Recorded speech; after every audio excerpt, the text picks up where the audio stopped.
The sweeping measures are crucial to save Victoria's forests, which are being overlogged because of a bureaucratic bungle.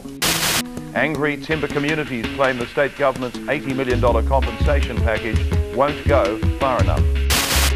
The Premier says it's necessary to save endangered state forests, but the opposition says it'll be the death knell for many timber towns.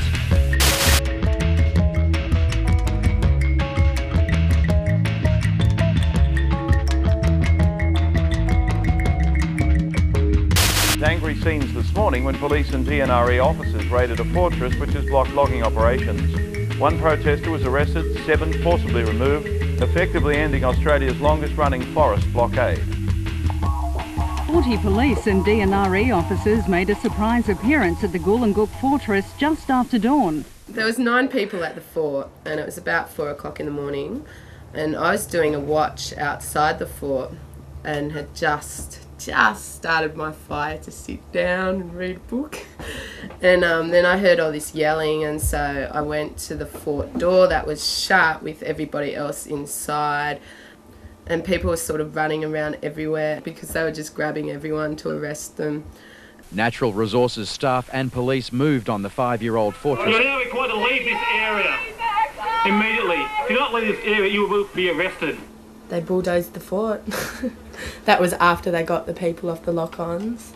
Yeah, then they bulldozed the fort and they totally flattened it all. They all pushed it off to the side and burned it all. They burnt heaps of it. Bikes and yeah, everyone's stuff.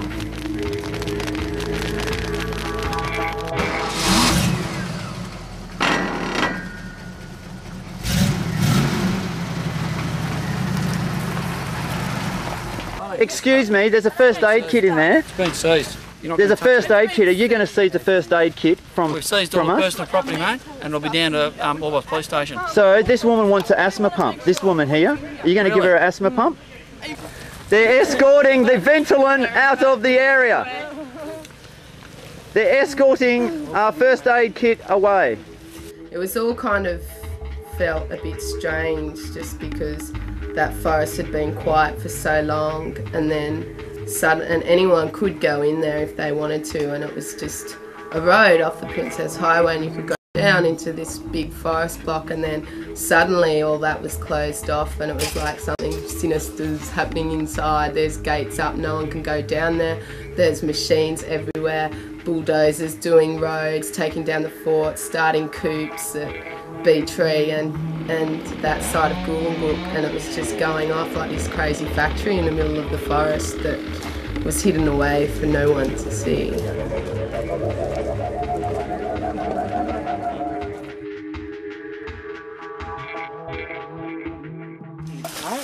right whatsoever. We're closing the gate, mate.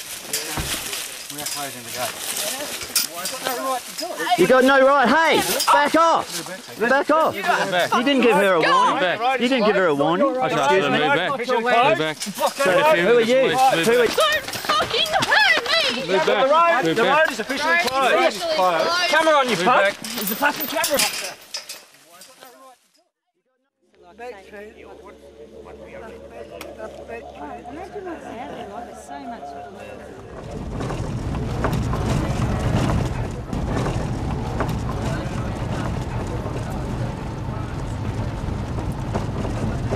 We go down to the police line.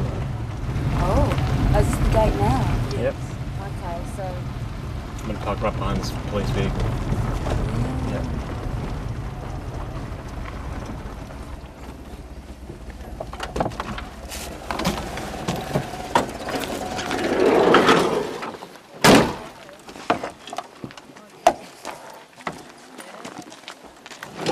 Family would like permission to drive through this gate. How are you, Mike? This is Bevan. Bevan, how are you, Bevan? Good to meet you. Come on then. Fighting for you and from mum and brother and his sister. And we're part of the big little nation of this area today. Yep. I'm just telling you that I can't let you drive through the gate. How the bloody hell we're going to get in the gate? We're going to put up with this crap. We don't need it. Not right. Our kids don't get a fair go. But this is our territory and we don't need it to be be closed off to anybody. And they are very spiritual and sacred land to us, and if we want to share it with our people today, you know, then by all means, you know, this shouldn't be happening. It hurts us to see our country knocked down like this, you know. So this is our country, and these people shouldn't be any alive.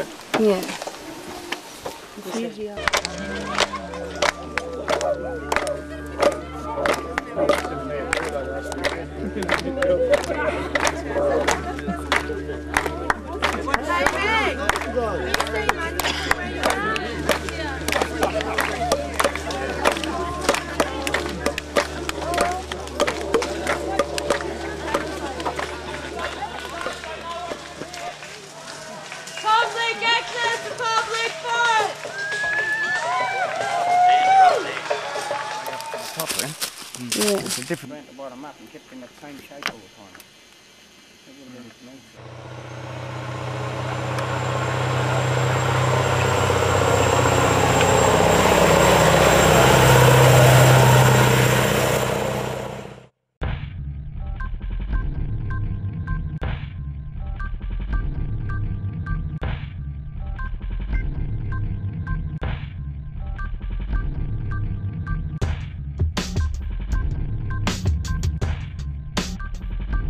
B-Tree had like the main headquarters and they'd make lunch out from there and had a big food truck and they had portaloos at all the gates and so forth. It was all very well planned. Got mobs of police because we're such a dangerous, scary lot. Mobs of police. You got a pie or something for me? I had a crummy side roll. Got a scrubby in there? Yeah, get it into you boys. Mate, you're in the Surveillance Act. Stop taping us. What's that? Under Surveillance Act. No one should tape me. So what we saw at Goolengook was an over-the-top response from the government. They spent millions of dollars ensuring that Goolengook was logged. We saw police and NRE flown in from all across the state. There was locked gates, there was a 24-hour police presence, there was a police escort on every log truck. It was just over the top compared to, you know, what had ever been seen before. And what it came down to was that he was a lot of people that were very concerned about what was happening in the forest. Lots of people from all walks of life, lots of different community members were coming out for the first time and saying, we just don't accept what's going on. And what they saw in response was this huge government crackdown. And I think that it's, you know, it's got implications for activism across Australia. If you start having a successful campaign, this is the sort of response you get from the government.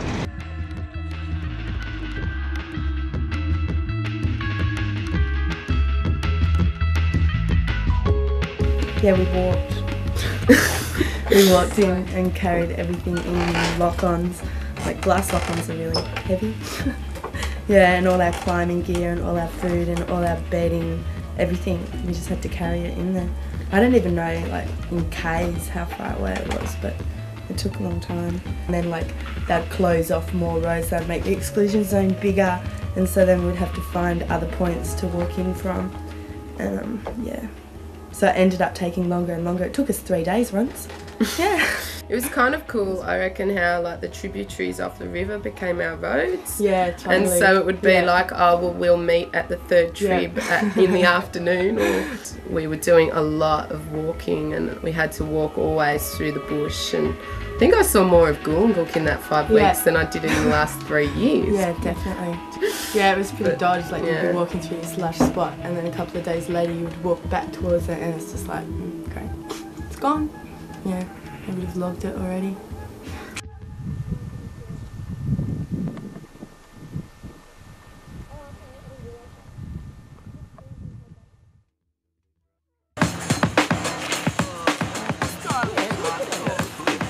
Oh, by golly, that's a long way up. How you going up there, Possum? We're blocking the road to try and stop them from Goolengook. This your car, mate? Yeah, it's a little beauty, isn't it? Actually a decent this time. The slow death of the forest. Jacinta, where's your clipboard today, Jacinta? Where's your red clipboard? Has anybody got a clipboard for her? Lend her a clipboard. Get her a clipboard. She needs it. It looks more official. We're here because we're thinking about locking on, but we don't have any lock-ons. Well, it's not locked on, it's gripped on by the pull bar.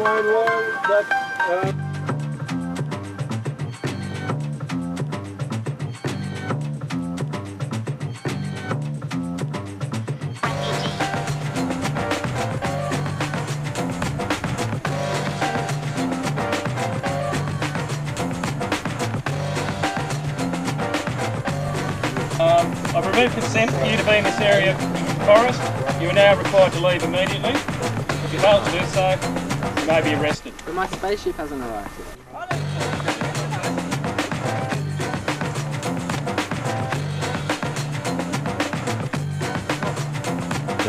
Okay, it's day 16.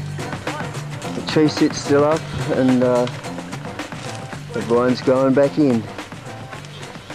There were human rights abuses taking place out there away from the public eye. When we had, someone was up a tree, they'd like totally surround the tree. They'd, set off chainsaws and, just basic intimidation, totally.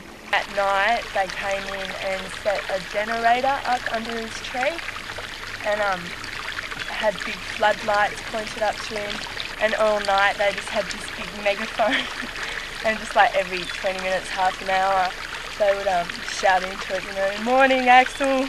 His name's Axel. Rose, that is. Morning Axel, it's time to get up. Just making heaps of noise, and the megaphone had a siren on it as well, so every time after they spoke, they'd put the siren on or they'd start the chainsaws up and just harassed him all night. When search and rescue were taking the food and water from the sits but not taking the sits down because they couldn't get to the people because they'd run to the crowns, but then they'd take all their food and water, and it was kind of ironic that it was search and rescue doing it. Yeah, totally. Yeah, that was pretty bad. So they'd just starve people down from trees. Don't use too much water, actually, we've got no water. And they'd get bulldozers and bulldoze right next to people's trees, which is really full on because your whole tree goes like that. Loosens the roots. Yep, and every time a small tree will get knocked over near your tree, you could totally feel it. It was, really dangerous. It's wrong.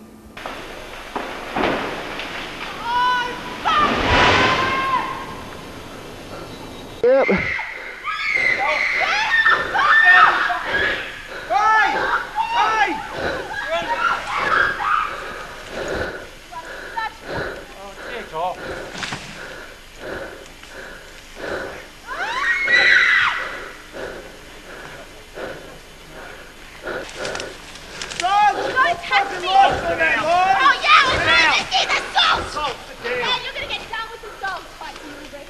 Straight out of salt, stupid. Witnesses up here! You'll be handcuffed. Get off me! Stop struggling. Get off me! You'll be struck.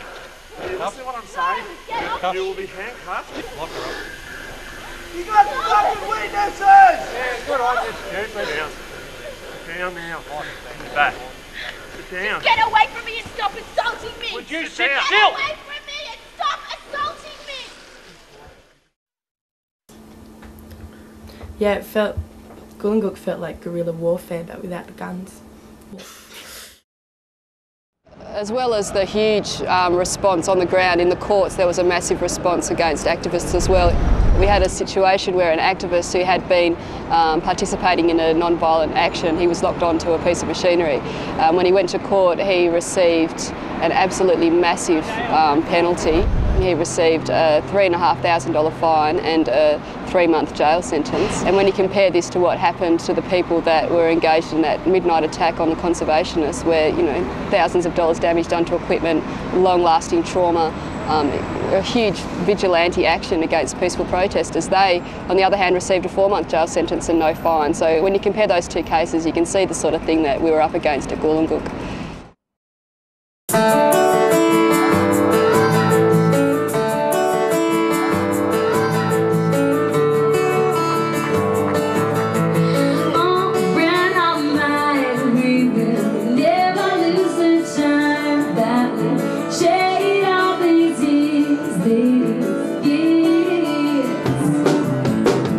Oh,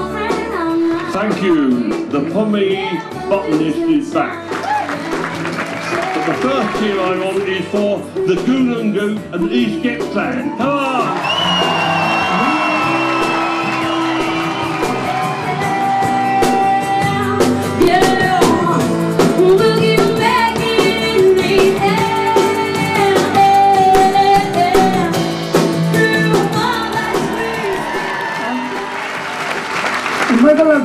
And we're gonna fuck this lock up.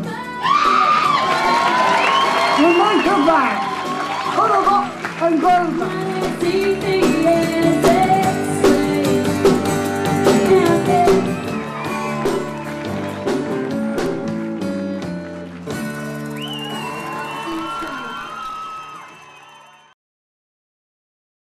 6 months after it was logged, the government, just before an election was called, announced that they would be putting a moratorium on the logging in Goolengook.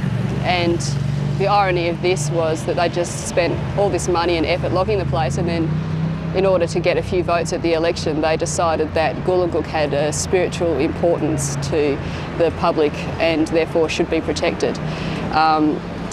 So, I mean, it is a win in that if Goolengook is protected, then the campaign of 5 years or 6 years will be a success, but on the other hand what they want to do is swap it for other high conservation value areas of forest, and there's a lot more old growth forest in East Gippsland that remains unprotected, and as long as it's there, and as long as the logging is continuing in old growth forests and water catchments, there's going to be people out there protesting, so we're going to be seeing more of the same. And although Goolengook's become a household name, there's a lot of other not as well known areas of forest out there that are getting trashed, so the campaign will continue.